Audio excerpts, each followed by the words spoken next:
Okay, so this is what I mean by creating reminders and affirmations based on your life and what you need to hear personally, because you only know what you need to hear. That's what I mean. That's why I programmed Alexa to tell me, and don't tell me you don't have anything to do, because I know that's what you just said in your head, girl.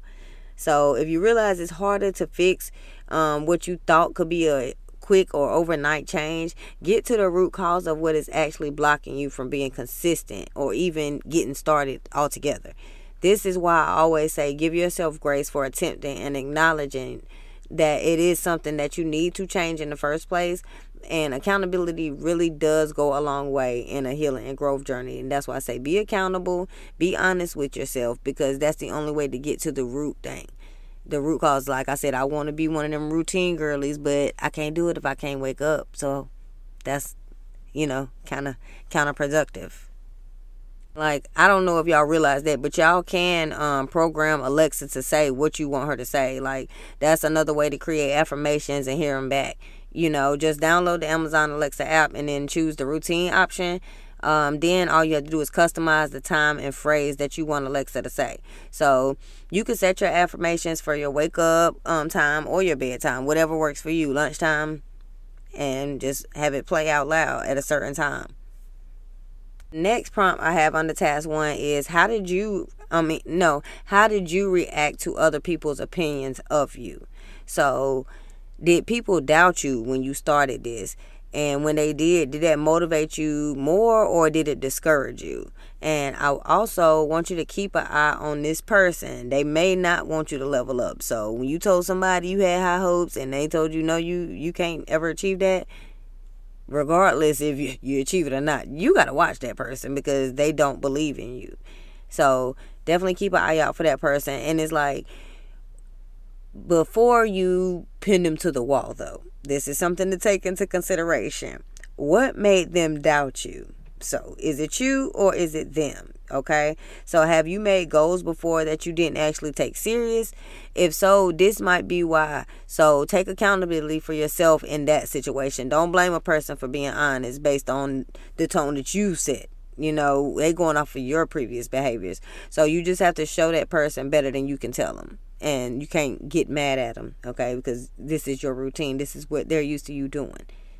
And where were you comfortable in the new changes amongst your peers, or did you kind of cower to not stand out and be noticed? Like, did anyone acknowledge or recognize the new changes without you saying anything about it? Like, let's go back to the heels. That's just the easy example because I'm talking about women. So when you went from the sneaker girl to now when you come out you started wearing heels, even if it's a little heel, it's not a sneaker, okay? You went from the sneaker chick to the boots, just more of an adult look. Did you go out confidently in that, or did you try to stay low so nobody actually noticed? Now you got this cute outfit on, but you're not as comfortable in your appearance as you would be in your sneakers and your jeans. But did somebody notice it even when you were cowering? And it's one thing if you out and about, but were you trying to be low key about it? But then somebody say, "Oh, hey Keisha, I see you got your boots on. You look cute, girl. I ain't never seen you dressed up like this." Did somebody else notice? That's what I mean. And like, what did they say? How did that attention make you feel? Because even though she was giving you a compliment, everybody can't take compliments, so it might have made you more anxious and made you feel like, dang, I didn't really want to be put on the spot. How did you feel? And was this interaction one-on-one or was it in front of people? And how did that make you feel? Because, you might be able to take the compliment easier one-on-one, but then when she say it in front of people, you might think she's trying to be funny. Because that has happened to me before when I was low self-esteem, insecure. I remember I was in college and I had on some like knee boots and I had on heels, like I've always dressed up and stuff. And I remember walking to the calf and this guy was like, oh, you got a mean walk or something like that. Now mind you, that was a compliment. Anybody hearing this probably like, oh yeah, that's a clear compliment. But not to insecure Nikita. No. I'm like, oh, was he trying to be funny? He just trying to bring attention to it. Like, maybe I was walking weird. I'm spiraling in my head. And the person is just actually giving me a compliment, So, everybody doesn't internalize them the same way. I also said that to say this because sometimes you might realize a person is only nice to you behind closed doors, but in front of others they act like they don't know you or they don't like you. Or so you gave me a compliment on my skirt when it was just me and you, but then when you got in front of the squad, it turned into, oh, when you get that skirt, that ain't cute, that's, XYZ. You got everything to say negative. I would have never worn that. So that's the type of people you got to look out for, because while you're learning and loving yourself, you still have to keep your eye out on your friend groups and your surroundings and the people that you have close to you, because you don't want to learn and love yourself and go through all this healing just to have a best friend that's a snake that's going to bite you and cause trauma again, and then you're going to have to heal again and go through the process again. No. As you grow and learn yourself, your tolerance is going to change.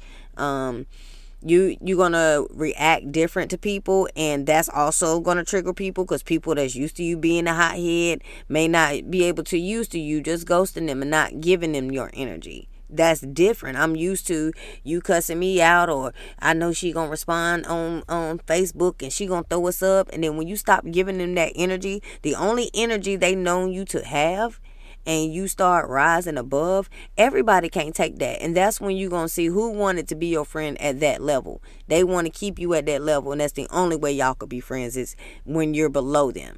You don't want that type of person in your life.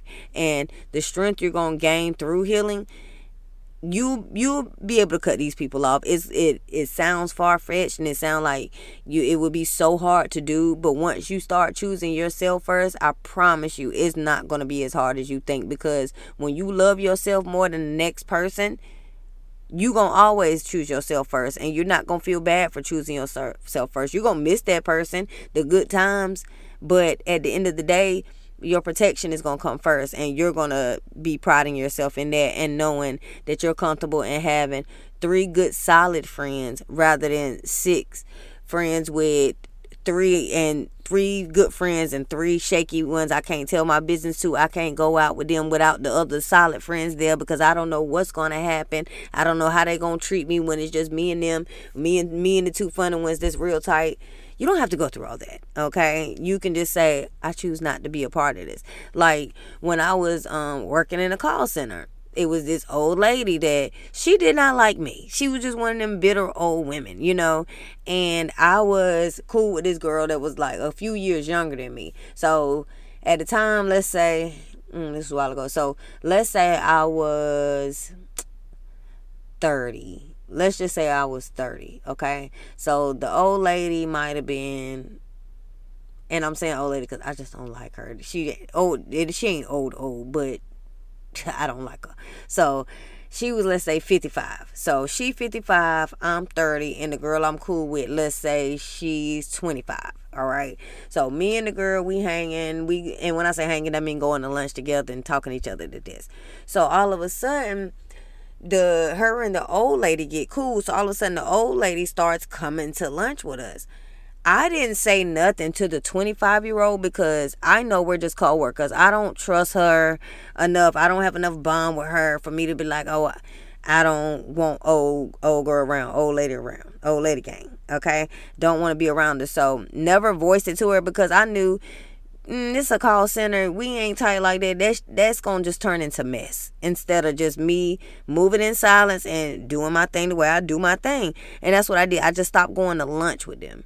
And I could tell when the tables was turned, when they started noticing like, oh, she's really actually not going. That's when they started trying to throw shade and all that kind of stuff. But it was bouncing off me, because I don't like you, and I don't have to explain myself to you, and I'm comfortable. I'm very comfortable not being around you. If I got to stop hanging with this girl in order to not let your negativity enter my atmosphere, that's just what it is. That's just what it is, because I choose me. I choose my peace. I choose my job, and I choose not to be around somebody that I know actively does not like me.